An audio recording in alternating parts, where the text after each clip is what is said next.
Joining us to talk more about the shooting is Shawn VanDiver. He's the co-director of the Truman National Security Project. He's joining us from San Diego, California. Shawn, what are you hearing about this situation? And speculating here, but what do you think happened? Well, it sounds to me like between 1 and 3 suspects went into this center for developmentally disabled folks, and armed with heavy guns and body armor, executed what seems like a very well-planned shooting, and then got in their black SUV and took off.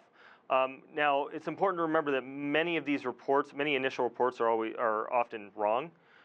So I think we'll get a more clear picture of what actually happened as the minutes and hours passed. I mean, just a week ago, less than a week ago, the Planned Parenthood in Colorado Springs was the site of another mass shooting, and we didn't have good information for 5 to 6 and sometimes 12 and 24 hours.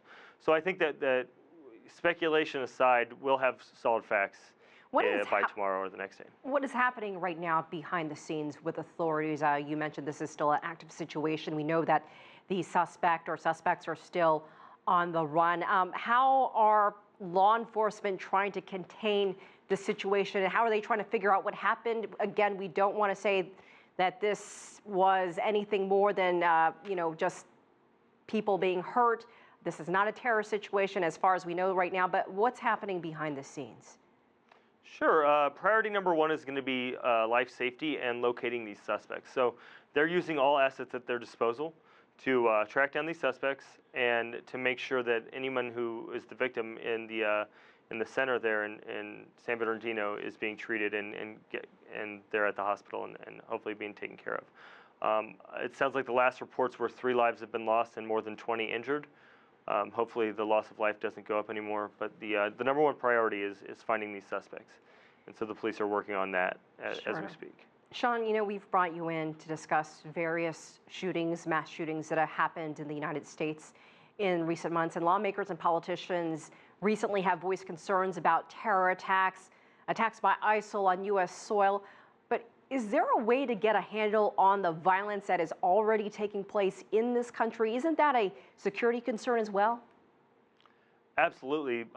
The fact is that although America has a mass shooting problem, as we see this is number 2 in as many weeks, that made national media attention. We have an underlying gun violence problem. The national media likes to focus on these big shootings, but the fact is that there are shootings happening every day. One need only look to Chicago or in many other cities across the nation, where shootings like this are not an extraordinary event. They're part of everyday life. And until we address that, we're not going to see these stop. The bill that the House of Representatives passed a few weeks ago that they said strengthened our protections against refugees coming in is nothing more than shameful political rhetoric. That bill does nothing but increase red tape and addresses a problem that we don't have. I would urge Congress to stop addressing problems that sound good on TV and instead address problems that we actually have.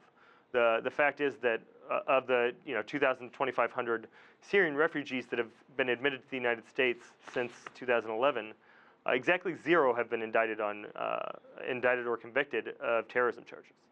But we've had more mass shootings in America this year than we've had days. So I think maybe Congress should address that instead of an issue we don't have. All right, we'll leave it there. Shawn VanDiver, thank you so much for joining us from San Diego, California.